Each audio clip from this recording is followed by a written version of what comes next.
I'm Cassidy Quinn. Welcome to Station Break. We are here at Studio 30 at KGW. Did you know this is called Studio 30? No. Nobody knows. No. It's becoming a common theme here on the podcast. We have new episodes up every Friday, and you get kind of a behind-the-scenes look at what happens here at KGW TV in Portland, TV in general. And this time, we have our first not on-air guest, which I'm very excited about because most of the things that you do are secret. This is Sally Ramirez, our assistant news director. Thank you for doing this with us. Of course. I love the idea. I wasn't sure what would happen when I asked somebody that's not normally in front of the camera to do this, but you were mostly easily persuadable. Yeah, I'm going to pretend the camera's not there because that's what I said. I'd rather just talk. Yeah, we're just having a chat, and you can find this on iTunes and SoundCloud to just listen to it, and the video version goes on kgw.com if you would like to see our lovely faces. You look lovely, by the way. Oh, thank you. You could be on camera if you wanted to. Thank so, you. how long have you been at KGW? Actually, I just celebrated my 17th year. Wow. December Congratulations. 7th, Pearl Harbor Day. I don't know if there's a, Yeah, thank you. I never ever thought, I've never worked anywhere this long. So I'm really old, but I've been here 17 years. Seriously, that's a long time. Yeah. That's amazing. Yeah. You must like it here. Yeah, it is. It's a great place. Have you always worked in TV? Did you do things before TV? Yes, actually. Believe it or not, I got my first job when I was 12. I don't think it was legal, but yeah, I went shopping. I know it's a shocker. I like to shop. I went shopping at a jeans store, and the guy at the time said to me, I was with my mom, and he said, I was chatting. I know it's a shock. I like to talk. And so I was chatting with him and, blah, blah, blah. And he said, hey, do you want to work here? And I said, but I'm only 12. I remember this. And he said, that's okay. $3 an hour. And I was working, it was called the Pants Shop in Chicago. And I worked there for 8 years. I graduated elementary school, high school, and college while working this job. And I was managing the store by the time I was 15. And it was a lot of math, which usually, news people, we don't do math. We're not very good at math. But I had the old-fashioned cash registers, and we did a layaway. So I'd actually, people would come pay on their layaway. I'd have to subtract it. And so it was a jeans store. We just sold jeans and some shirts, but mostly jeans. And it was back in the day, and I know you're young, but jeans were quite the thing. There was Jordache and Calvin Klein's and Sergio Valentes. They were all the rage back in the day. And so we were really busy. And so, yeah. Did you get free pants, free jeans? No, in fact, no. But I learned how to sew. We would hem jeans and stuff. And so I learned how to use the sewing machines, and I'd hem stuff. And so. That's a good skill. Do you use that now? Do you make clothes for your girls? No. I don't. Simple answer. I don't make clothes, but so that was my first job before TV while I was in school. But while I did that job, and once I got to legal age in school and worked, in college I worked at a tanning studio.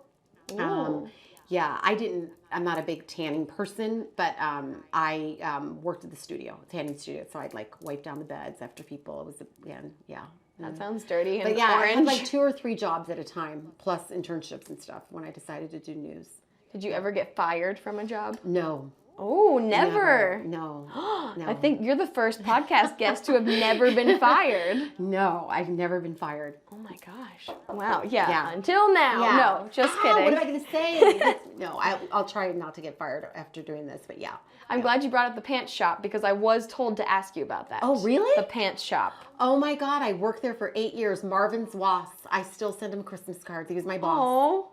Yeah, I'm not kidding. I worked there 8 years. And when you were sewing pants, did you think, I want to work in TV someday? So I actually was, I love news. I started writing for the school paper in 2nd grade. Oh. Yeah, I've always loved it. I really remember saying what I wanted to be when I grow up, and I wanted to be a journalist, and I didn't know how to spell journalist. I was that young. I thought it was with a G. Somewhere I have this. A friend of mine just sent me a school paper, a video, or not a video, but a picture of the school paper with my name on it. For the 2nd grade, I talked to the gym teacher or something. So news is in my blood. It's all I've ever wanted to do.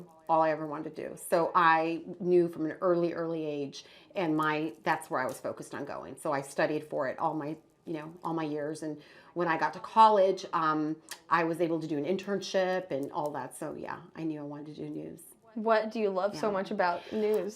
You know what? I think I'm just really naturally curious and I like information. I went into news because I really thought it was a good public service. I think that journalism is the only job in the Constitution, and to me, I take that very seriously, the power of what we do and what we represent and what we can have access to for our viewers and people. So, but when I was young, I just loved knowing things. I was really naturally curious. And again, I was so young, I'd watch the news and I thought the people reading the news, I thought they knew all that. I mean, that's how little I was. I'd watch and go, oh my gosh, they have so much information. I thought it was all in their head. Yeah. And they were just spouting. No, of course I didn't know about a teleprompter. I was little.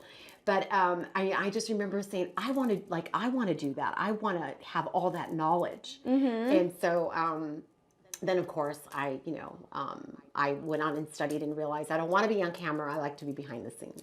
That was my next question. Did you ever want to be on camera? Never, Oh, never, ever. Really, I wanted to be a producer, and really that's what I wanted to do.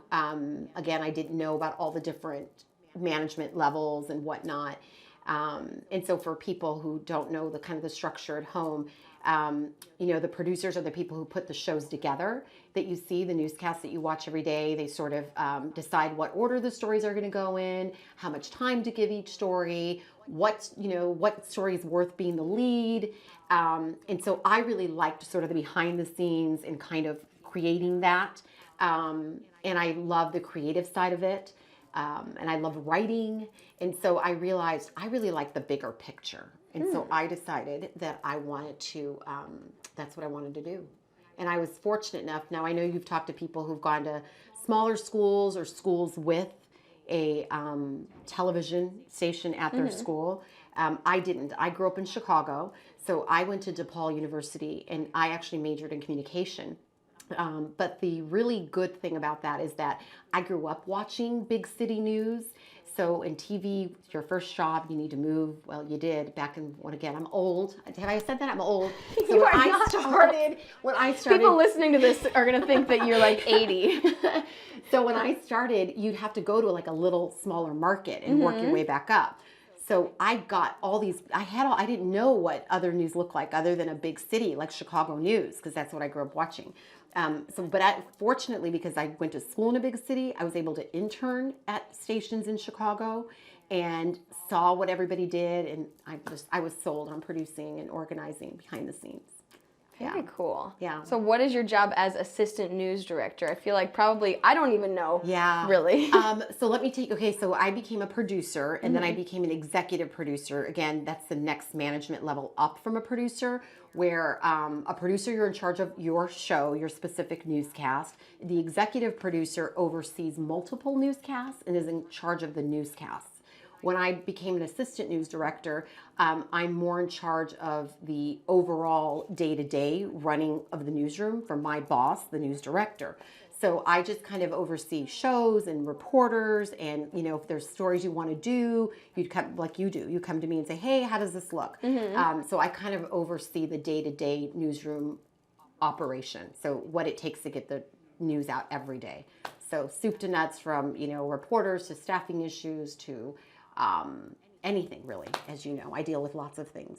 And I will say, people probably don't, you are my boss. So I'm interviewing my boss right now, which is an interesting flip of things.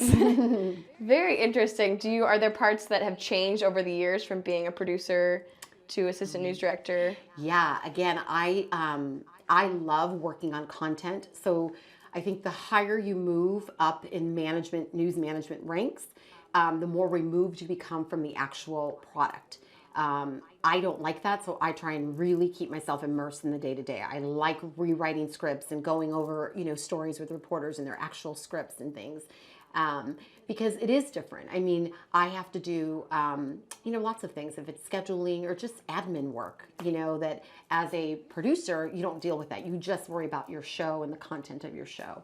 And the other thing I love is I love the creativity. Like, to me, I love how are we going to put the story together? How are we going to showcase it visually? So I am a producer at heart. That's what I love to do. And I love the information and how to get it out there. So, yeah.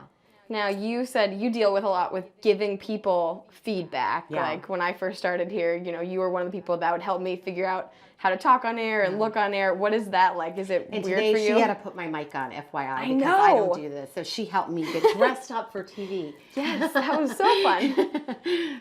So what is that like, giving people feedback? Do you feel, you seem very good at it. You somehow say things in a way that is constructive, but nice. It's not, doesn't make you feel like, oh my God, she hates me, my shirt is ugly or whatever. Well, I think that I know that it's really difficult to be on air. I mean, I'm not on air for a reason. I think there's so much that people don't realize to just being on camera. As you know, you will be out in the middle of something, things will go wrong, and you have to remain composed at home so nobody knows that things have gone wrong. I think it's a really hard job, personally, to be on air. I don't think people really realize it. Just sitting in front and reading a teleprompter isn't easy. You can look like you're reading. That's called prompter stare. So I think that I try and think, like, what would I want to know or how would I feel?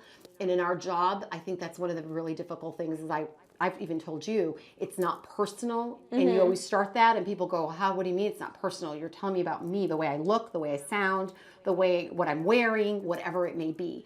So I really try and give you concrete examples and make sure that you understand. So I'll say, do you see how you did this or you did that? So I try and really be constructive about it and not be critical about something you can't change, know. And I want you to get better. I mean, that's my job, is to grow people, grow our talent, is what we call on-air people. We call them our talent, and grow you and make you the best you can be. And so that's really fun to see people, there's a lot of success stories. I mean, we've seen people, and I tell you that, how much you've grown when you first got here. Remember I told them, I don't even want to watch like the first day on air. But you see that, and then you can go, and sometimes at that moment, people aren't always receptive to it, but when as they themselves grow and they're like, she was right or something, they'll come back and even say, I know that I was kind of, but you're right. And so they appreciate it. And I think people appreciate honesty. And so my management style has always been to be really just, upfront, no BS. It's not personal, and I really do want you to get better. That's my job, is to make you the best you can be. So. When you see feedback on email or social media from viewers about the on-air people, do you take that? You're like, oh, well, I better tell them that, or... We never get bad emails about people. What are you talking about? Never, no one. Or nice emails. Yes, I share the nice emails. I don't always share the bad emails. I have shared bad emails, but it depends what they are. Again, I think it's important to be honest with people, but if some email is just, if I get one email that's really nasty about somebody, I'm not going to share it with them. If I get multiple emails about somebody saying this person keeps doing X, Y, and Z, then I'll go, oh, you know what? I hadn't noticed that, or they're right, or whatever. And then I may follow up, and I will say, hey, did you know that, you've been doing this or saying this or mispronouncing this? But again, I mean, I don't want to attack anybody. I mean, I don't want people going home and feeling like crap, It's Which not my we job. appreciate. Yeah, it's not my job. It's really if it's constructive, great. If someone's just being nasty and you can't change something about you, because, we get a lot of nasty emails, a lot of nasty, they're mean. They really are mean. And so, no, why would I tell you something that you can't change about yourself? If it's just like a physical trait, that's mean. If there's something that you're mispronouncing or you're doing something, then yes, I think that's constructive. So I pick and choose. Do you have an average day at work, or is it always all over the place? Oh, gosh. That's a really good question. People ask me that, like, what are your hours? Journalism, management especially, it's a 24/7. I'm an early bird. I'm a morning person. So I'm up every day at 4:43. Oh my gosh. Yeah. Just for fun? Ask me why 4:43. I was like, 4:43, not 4:40, 4:45. Is that really when your alarm goes off? Yes. 4:43. Yes. Wow. Yeah. So the reason is 4:43 is because like 4:45 I watch the morning and I may call into the morning show, check in with that team, and then I go to the gym. I work out in the mornings, and I think that really helps get my day going off on the right foot. And then I call our assignment desk in the 6 o'clock hour and kind of get the day going for the noon show. And then I talk to my boss on my way into work in the 8:30ish half hour and kind of tell him what the plans are for the day and if there's something he wants to do that I didn't think of, or we kind of just collaborate on the day, how we're going to cover a story or whatnot. And then we start our morning editorial meeting at 9:30, and every day is different. I don't know what every day is going to bring. And then I am usually try to leave here between 6 and 6:30. And if there's something at night, yes, I get calls at night. I'm on call on some weekends. And so, you're kind of always on. Wow. It's a long day. A lot of people don't know, you look and like, oh, managers are leaving. We're always on. I get texts on days off. I get texts when I'm on vacation. So do you watch a lot of the newscasts when you're not here? Again, good question. So first, I record all the newscasts because I'm a little bit of a news junkie, just period. I like to know what's going on in the world. So I record all my newscasts in the office, as you know. You can go and hit my DVR and watch anything. At home, I have tried to be better. Full disclosure, I used to watch every newscast, weekends, nights, all the time. But my family's like, Mom. So I try to watch some news on the weekend, but I try not to set my DVR. And I think it's important to get a break from the news. But I love news. Have I said that? And so I do like just information and knowledge. And I'm very competitive, so I like to make sure we're on everything. And so. What happened, without giving away all the secrets, what happens in those editorial meetings? I think actually be a great reality show, what don't you think? We have really fun times in the newsroom. What you don't see on TV.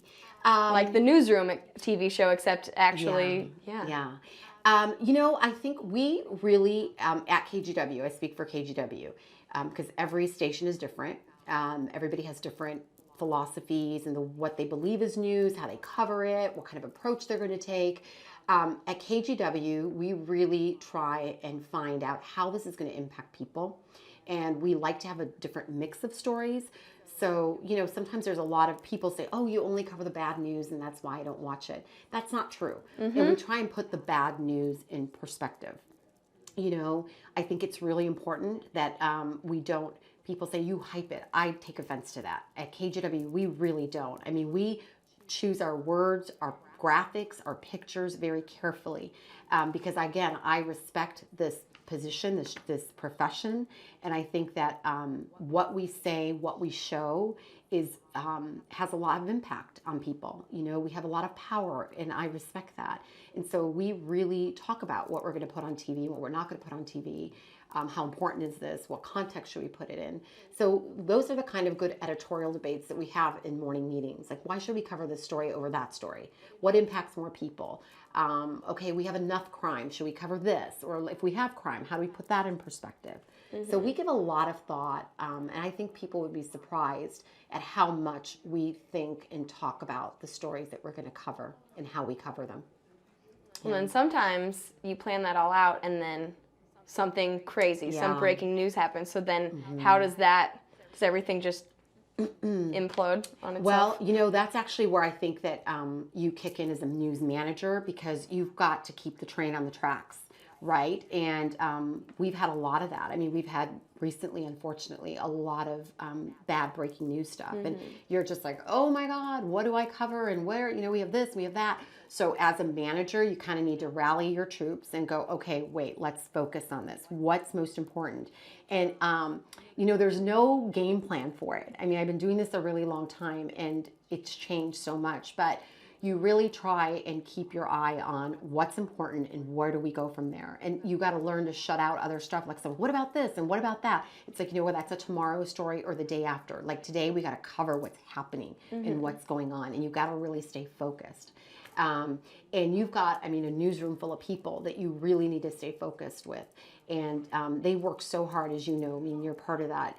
People will do, this team at KGW, you know, they sacrifice so much, from call people in and cancel their vacations to coming in on their days off, whatever it is to cover a big breaking news story. And again, it's something I don't think a lot of people realize, the impact of our job and how it just carries over into all of our lives. Yeah, well, and those are the times when I really realize how talented all of the people that I work with are, because you realize when you see breaking news from this side, at least for me, that nobody knows what's going on. Like, it's not super organized. The anchors don't necessarily have a script right in front of them that's all written out. But then when you watch it on TV, you think, oh, yep, that's what they were supposed to say. They had that all planned out, because at least here, people do such a good job. And it's just amazing to watch it and see how good everybody is. And it's like, it's breaking news happens, but yeah, everyone's still very organized. You know, you were talking again about anchors, of the people on camera. That's a skill that you either have or you don't, and we've got the best. I mean, I remember like the Clackamas Town shooting was going on. We don't know what's going on, and Tracy and Joe were just phenomenal at keeping their composure, because I also think that our tone of our newscast, it's going to impact people that are watching. If we're crazy, the people on air are crazy and phonetic, then that's going to make them more nervous. If we're like, hey, let's tell you what's going on. And our tone, I think, you know, is a big, again, influencer in people. And so we respect that, and we think about that, and we talk about that. Like during the UCC shooting, let's talk about the tone that we're going to take with our shows. And that's in the words we use and the pictures that we show. And, you know, because words matter. What are we going to say? How are we going to present this? So I think we do a really good job of that.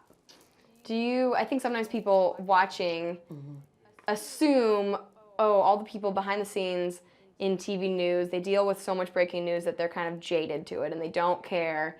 And is that, I'm guessing I don't think that's true, but I would love to hear what you No, it's not true. I mean, it impacts us a lot, and we can't shut it off. I mean, if there's a bad story and people are like, oh, I just can't deal with that anymore, they shut it off. It's our job to actually read all the details. I mean, down to the little stuff that you never want to put on television, but we have to have all that information. And so I think for news people, we get in a mode that this is a story and we have to tell the story. And it actually hits you later, whether it's at the end of the week or, you know, but that I'm very aware of that. Again, in my role as a manager, I try and check in with people after that kind of stuff, because, you know, I've had crews crying and you feel like a jerk because you're like, hey, I need you to go cover this shooting, and there's people and they're in tears, and because you're human. And I think that it changes as your life changes. So for example, when I was younger and I wasn't married and I didn't have kids, maybe stories that involve kids, I didn't feel them the way I feel them now being a mom. And I think that that's another thing people don't realize, that we are human, and it's really difficult. I mean, in some of the most recent, you know, the UCC shootings, one of our reporters, Pat Doris, who's been doing this for like 30 years, broke down hearing the dispatch calls and the kind of how they were getting everybody together. And he was live on the air. Yeah. And I called him after that and said, hey, are you okay? You know, because it does. I mean, you think of your own kids. Again, if you've got kids close to college age, then you think, which, you know, Pat does, you think, what if that's my kid? And it just kind of strikes you in a way. And so I think it hits everybody a little bit differently, but we definitely have people that break down, you know, emotionally after coverage like that. And as a manager, I always try and make sure that they're okay, because this is a tough job, and that's the part that people don't know. You know, you'll get the nasty emails like, why are you guys there? And it's like, oh my gosh, you know, it's been really hard, and they have to go knock on the door of someone who lost their child. I'm going to talk about that for a minute, because it's me who says, hey, we need to go knock on that person's door. And people go, why did you send them? Or why are you showing them? But honestly, we do it. We go up without a camera. I always tell the crews, don't go with a camera. And what we have found is that some people want to talk about their loved one. We ask for a nice picture of their loved one if they'd like to share. If they don't, we walk away. We don't bully people. Are you sure you don't want to talk about it? You know. But some people say, you know what? Yeah, I really do want to talk about my loved one. I want people to know who they are, you know, kind of thing. So I think that that's a tough assignment, but we always do it respectfully. And a lot of the time, like I said, it's because people want to talk about it. Mm-hmm. Yeah. And share nice memories about their loved ones. I can't imagine whenever I hear about, because that's not normally something that I would end up doing for a story and or be assigned to do. Yeah. But when I'll talk to some of the other reporters after they're out on a day like that, I'm just thinking, how do you even know what to ask? How do you... Yeah. You're right. And that's something like as a new reporter, like you'd say how, and I'd walk you through that. I'd say here, and I always tell them, don't go with a camera. Don't go with a microphone, you know, just go and introduce yourself and say, you know, if you'd like to talk about, you know, of course, you're so sorry for their loss and that kind of thing. But that's a tough, and I always pride myself in saying I don't ask people to do anything I'm not willing to do, but I'm full disclosure. I always tell the reporters, full disclosure, this is why I didn't want to be a reporter. Like, this is the hardest thing to do. It's the hardest thing to do that I'm asking you to do. But you know what? We always handle it, I think, with as much compassion and grace as we can, and respect. Now, when you are watching the newscast, if you're at work and you see, even if it's not breaking news, whatever it is, are you ever sitting there cringing because you're seeing something? It's on a totally different note. Yeah. But if something happens on TV and you're sitting in your office or you're even at home and you just wishing things weren't happening in the newscast? Yes, lots of times. So that's the other end of it, where there's just like, you know, and you scream. Yes, there are lots of times you have a misspelling up on the air, or you're saying wrong information because you just didn't get the new one. You're like, oh my God, that's wrong, or no, those aren't the right pictures, or, you know, it's that kind of stuff. I have to remind myself that it's not, you know, brain surgery. Like, no one is going to die because we have a wrong misspelled word on the screen. But again, people are so mean. So please be nicer to us. Be kinder, send nice emails. Because we get the, you know, what are you, an idiot? Don't you know how to spell? And really, it was just someone typing too fast. They hit the wrong key. We've all done it, right? We've all made a mistake. But our job shows up. So I always tell people, if I'm going to go to your work, I'm probably going to catch a mistake you're going to make. The difference is mine is public. I get it. I appreciate people notifying us of mistakes. Like, I'm always like, oh, thank you so much. But it's how they do it. And when they're nasty and call me bad names and swear and hang up, I don't like that. But yeah, I mean, it's like, no, we're not idiots. I mean, it was a mistake, and people make mistakes. We're human. So those kinds of things always like, oh, because I know the calls are going to come, the emails are going to come, and they're going to tell us we're stupid and whatever. And those are hard because it's like, no, we're not. It was just a mistake.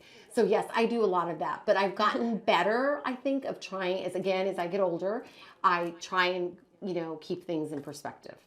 You filter it, what you tell people. Yes. I always forget that people actually still do call. Like, I would never in a million years think to call a TV station. So my boss likes to say that I'm viewer relations because I take all the calls. I like our viewers. I mean, I like talking to them. I like hearing from them. That's who we're here to serve. So to me, they're our customer. So I like to hear from them. I really do. It's, again, when they hang up on me and like yell and swear, and don't give me a name and number. If you give me a chance to answer, why did you run this story? Why did you do that? I love a conversation with them to explain it to them, but leave me a phone number, leave me a name, and I'll call you back. So I take all calls, and I'm really good about returning that stuff. Seriously, I really am. But people do call all the time. All the time. Wow. Yeah, that would be.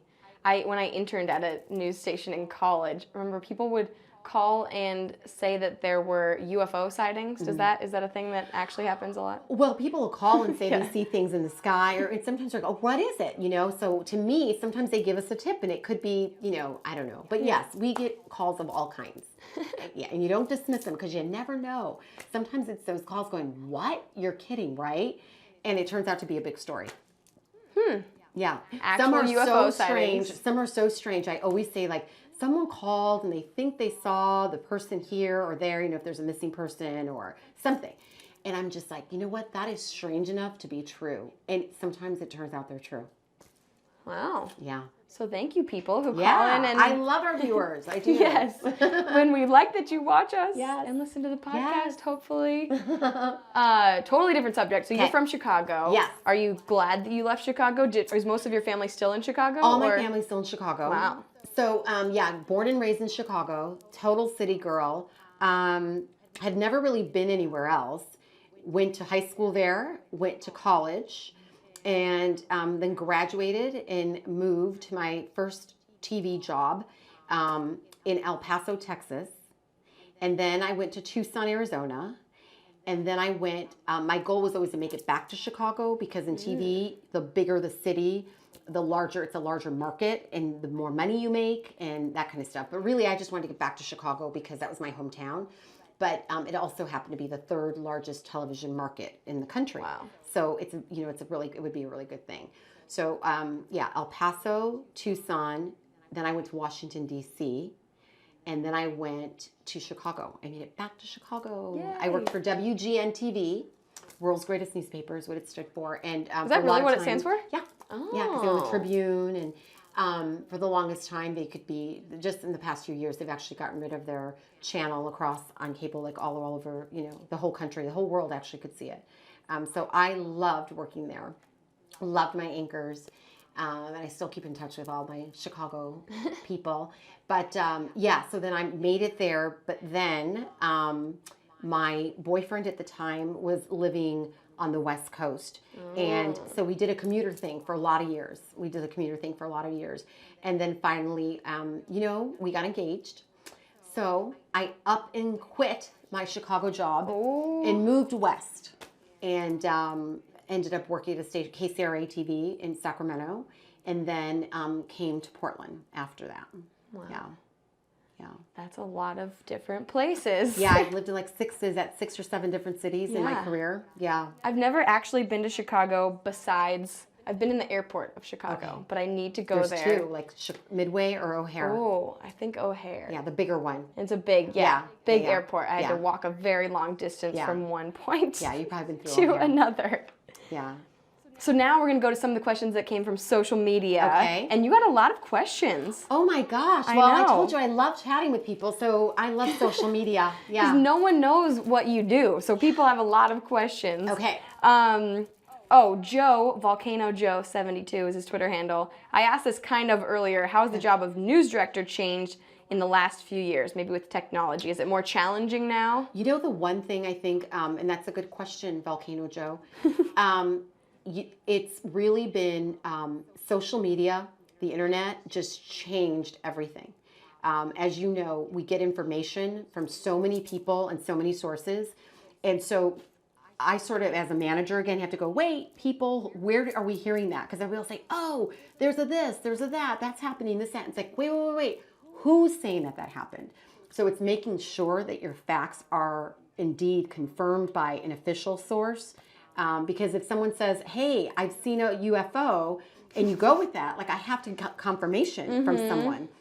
So it is, the whole social media has just changed things and the urgency at which people, the speed at which people want information. Yeah. So it's, That is crazy. Yeah. Maria Riordan probably said your name. Oh, Riordan. Here. Oh, really? Live here. I should say live here. Well, we kind of live at work, but yes, Maria, she's wonderful. I did see her tweet. I'm sorry I said your name wrong. She said, how do you manage your career, your husband's career, and family life so well? You seem so together, which is very true. You seem very organized. Well, I am a little anal. I think I'm undiagnosed, and I think I have this like obsessive compulsive disorder. Seriously, and I say that with I have this thing where everything has to be in its place or I'm not like comfortable. I'm very organized. I'm very detail oriented. So thank you, Maria. You're so sweet. You're so sweet. She used to work here. But you know what? The truth is that you don't. And I have to say this because I'm a working mom and I think all moms have the hardest job. whether you are working in the home or out of the home, it's the hardest thing. And so thank you for saying that that I look like I have it all together. But really, it's every day is a new day, and it's hard. It's hard work. I'm not going to try and say, oh yeah, I have this great life. I think it's really, really hard, and there's a lot of sacrifices that you make, both for work and for home. But I just try and get up every day and do the best job that I can. And I think that if you, at the end of the day, whatever that is for you, you know, it's different for everybody. So, yeah, I have a very supportive family, very supportive. My daughters understand that I'm in a very crazy news world, and they're huge fans of yours, as you know. They're like, I love them. They're my favorite people. I find out that Cassidy gets a haircut before I ever see Cassidy, because they're like, Mom, Cassidy got her haircut. I'm like, oh, Mom, Cassidy did this. Oh, okay. They love you. You know that. They're huge fans of yours on all your social media outlets. And so they're very supportive. But it's hard. You know, every day it's hard. Yeah. Do they watch a lot of news? They watch, yes, they do watch. I'd say more than the average kids, because I don't think kids watch a lot of news. Yeah. But they love the whole staff here. They, you know, I mean, they were born after I started working here. So they've grown up watching news and knowing everybody. So they refer to everybody as like Cassidy Quinn, you know, or Joe Dunklin, or Tracy Harry, their full names. That's Very professional of them. Jim Carney, yeah. What would happen if they told you they wanted to be a reporter or an anchor or a producer? You know, I wouldn't, I'd support them truly in anything they want to do. But this is a tough business, and it's getting harder and harder. So I think that you have to be 100% in to do this job, and it's hard. So I think that, you know, they're young enough now where they haven't said that to me, that they want to go into this business, but they're also young enough where they know they haven't decided what they want to do. But truly, I would support whatever they wanted to do. But I would steer them. And if I had the choice, I think I'd rather they do something else, just because I know how hard this is. Like I said, I moved around a lot, and I was by myself for a lot of years in markets. I mean, you know that. You've had to work holidays. This isn't a family-friendly industry. But it's very rewarding if you love news. Like, if you love what you're doing and providing people with that information, you have the reward. Tommy Nelson, her Twitter handle is Retired Cat Lady. Oh, hi, Retired Cat Lady. Wants to know how tall you are. I don't know if that's a secret. If you don't want to, gosh, she says, no. How tall is the uber petite Sally? I am 5 feet tall. 5 feet exactly. Yes, I'm pretty short. But I wear heels all the time. Love heels, love shoes, love clothes, I never understand how you wear heels all the time. I do, and I run in my heels. I think I was born with heels. I love heels. Yeah, I'm 5 feet, but you know what? I don't have a complex about being short. I just don't care. Yeah. Whenever if I have to fill in for traffic, I always have to stand on a box because they're like, oh, the camera can't go that low to see you. I'm like, what? What? The camera can't go any lower? Yeah. Ben Chu wants to know, is there any story that stands out from your time at KGW? Oh my gosh. Well, you know, shortly after I got here, I don't know how many people remember this, but there was this ship that was on fire. It like broke away on the coast, and it was called the New Carissa. And the story, we sent the whole newsroom. Like we were out there for a month with this New Carissa. Yeah, it ran aground. Then there was an oil thing. Then they tried to get it back out. They literally set it on fire. Then it still came back. It was like the ship that wouldn't go away. So that was a big, that was one of my first big stories when I got here. Since then, of course, the most recent years, I think the Clackamas Mall shooting was one that, you know, just... It was really hard. I was by myself that day. My boss was not in town. And, or was he? No, I'm lying. I think he was here for that. But it was the week of also the shooting back east. It was the Newtown shooting, which was 3 years ago, I guess. Because just yesterday, this week was the anniversary. That was a really hard week. And my boss, I think, was gone for that Friday. And the mall was supposed to reopen. And, it was really hard. It was hard to cover for so many reasons. We don't know what's going on. People here were emotional. Then that on top, you know, that shooting back east. It was hard. It was a hard week. It was a really hard week. And then, of Yeah. course, most recently, the UCC shooting. So I think anything, those kinds of stories are really hard to cover in our new world. But yeah, there's so many I can't even mention. There have been some really hard ones and some great stories. I mean, I was going to say, do you have a happy one that stands yeah, out? let me think of my happy ones. We do great happy stories. I don't know that we've done like big extended coverage. Yeah. Of course, anytime like the Timbers that just won, that was really fun and it's great and I loved it. So yeah, I have a lot of that from Chicago when, the Bulls won their championships. I was there for several of them and we carried the rallies, and so those are really fun. That sounds like a lot of fun. Yes. Everyone so far on the podcast has mentioned something about sports being one of their favorite things covering. Yeah, they're really, I think because we are news people and the death and destruction takes such a heavy toll on you. But even like the weather coverage, physically our crews are out there for hours getting beat down by the elements. So it's not fun per se, it's hard. But the sports stuff is always really exciting. Everybody's happy and everybody's like, yay. And so we love that. And you're probably inside for a lot of it. Well, you get a front row seat to things that people, that's the cool thing about your job, being out on the air and the photographers. I mean, you are right there witnessing in person, a lot of history being made. Yeah, it's pretty cool. Totally random question from my mother, Cindy. Hi, Cindy. Who was a big KGW fan. You did a great job with Cassidy. Oh, thank you. Did you have any childhood nicknames? No. No? No. Is Sally, is that full first name? No, I actually have a different legal name. It's a Spanish name that's hard to pronounce, but Sally is what I've gone by because I'm Mexican, my parents anyhow, and so it's a more difficult name to pronounce, so I'll leave that as a mystery. But anyhow, so no, I don't really have any nicknames. What made me laugh, why I hesitated, is because when I worked in Chicago, my people there had a nickname for me, and I'm not going to tell you because I'm going to keep that as a secret unless they're watching. No, it was just a funny nickname.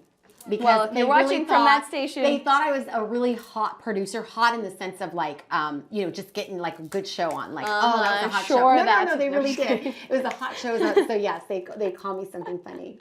Yeah. Well, if any of you are listening, tweet me at Cassidy Quinn and tell me the nickname. No, just kidding. Okay, finally, we have 3 would you rather questions that I've come up with. Okay. I had to come up with different ones for you because they were not as on-air focused. Yeah. Because for everybody else, it was like something about their looks or something. Yeah. So, would you rather have to deal with huge breaking news every single day or have slow news days every day forever? Easy, breaking news. Really? I love news. Yeah, it's the slow days that are much more difficult.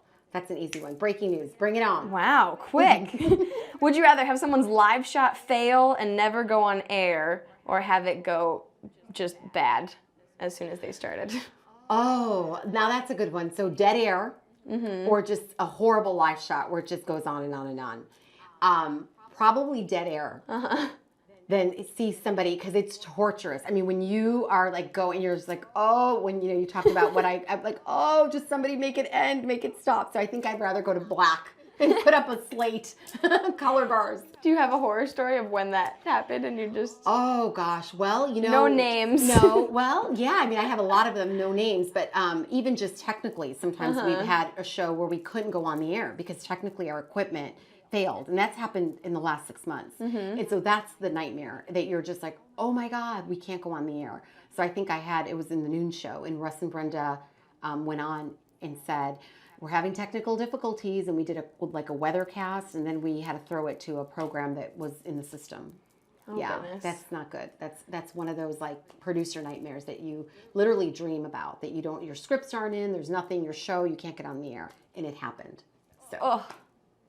Oh gosh, that gives me like hot flashes. Would you rather have to produce a whole day of newscasts by yourself or anchor a newscast? Produce newscasts. The entire day by yourself? The entire day by myself, yes. Even if it's wall-to-wall, 24-hour coverage? Yes, I don't like to be on camera. In fact, as I told you when you said to do this, and I first said, I go, oh wait, there's no camera. Okay, I just have to talk. I know there's a camera here, but Yeah, no, I don't want to be on air. I'd rather produce the stuff. Tried to make it just hard enough that maybe you'd go for the anchoring I'm a side. producer. It's a yes sir. I got to make a decision. Yeah, I feel like, if you had to, you could go on air and you would look good and you would do a good job. I think it would I'd be nervous. I don't like to be on camera. I just don't. I'm much more comfortable like talking to you here. I forget there's a camera there. Yeah. Because if I had to just stare at the camera and talk, that makes me nervous. I'm uncomfortable. It would take away my personality, I think. Yeah. I would be like, yeah. So, yeah. Well, that's all the Would You Rather questions. One last question. Yes. I believe this podcast is going up on Christmas Day. Oh. Since that's a Friday this year. Oh, Merry Christmas. So do you have Christmas traditions? Are you doing anything big to celebrate? No, I think we're going to kind of low-key it this year. We've been pretty busy the past few years at Christmas, so this year we purposely are going to do a little bit more low-key. However, I do have a great tradition that I highly suggest to people that they should do. So it's actually started with my husband. His mom would always give him an ornament since he was little. Aww. And so she'd write the year and like love mom on it, and it always, had something to do with his life. And so whatever was going on at that time. And so literally since he was a little tot. Aww. And then when I met him and we started dating, she gave me an ornament too and would label it. And so I have all these ornaments. Then when we got married, the ornaments stopped. But no, I think we got joint ones. But then when we had kids, she gives my kids an ornament and she lets them pick one of his from when he was a kid. So our tree is adorned with ornaments, and every single ornament has some sentimental value. So I started it. So when my kids were born, I get them an ornament that is specific to that year, and I sign it. And so it is their favorite thing to do. Like my daughters spread out all the ornaments. Of course, now we need a couple trees, I think, to fit the ornaments on. But we spread them out and they're like, oh, I remember this one, or I love this one. And seriously, some are like falling apart. They're so old from when my husband was a baby. Oh my gosh. Yeah, so I love ornaments that mean something. And I think it's a great tradition because it really makes, when you look at the tree, and each ornament placed on that tree is there for a reason. So it's really sweet. All of the story. Yeah. That's cute. Yeah. Is there anything you're really wishing for Christmas? Wishing for this Christmas.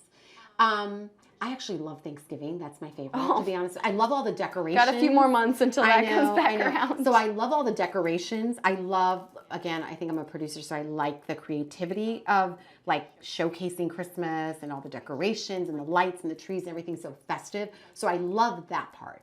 I love that everybody, what I don't like is all like the hectic stuff that goes with Christmas. People start to freak out like, oh, I don't know what to get so-and-so. That's not fun. So I think that for Christmas, I just kind of want a low-key one. And that's what I'm wishing for. It's just sort of a little easy-going, no breaking news, and just kind of a nice, quiet Christmas. Knock on wood, or whatever this table is made out of. Yeah, I hope Yeah. you get that. And then Thank New you. Year's is coming up soon. I can't believe it's going to be And then my 2016.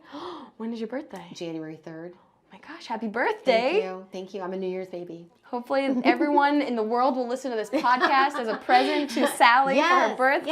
Yes. Well, thank you. Any final words? No, thank you for having me. Thank you for doing so this. boring. No, you were great. I'm going to be boring. I mean, I'm not on TV. I'm kind of boring, but I think that makes it even more fascinating because nobody knows. So thank you so much for being the first. Now maybe all the producers will think, oh, I can do this too because I did it. I'm not on camera and Sally did it. Yeah. Yeah, so you can follow me and ask me questions. I'm at Sally KGW. Sally KGW. I do. I really love hearing from our people, and I'm always like quick to respond. So yeah, you are always on Twitter, on social media. Yeah. And you can also tweet me at Cassidy Quinn with the hashtag StationBreakKGW if you have a suggestion of someone you want on the podcast or a question you want us to ask on the podcast. You can listen to this on iTunes and SoundCloud, and we'll see you on Station Break next Friday. Thank you, Sally. Thank you. Merry Christmas. Merry Christmas. I think Happy it is. New Year. Yes, Happy New Year. Perfect. Thank you. Hopefully that wasn't too painful. Oh, no, it's fine.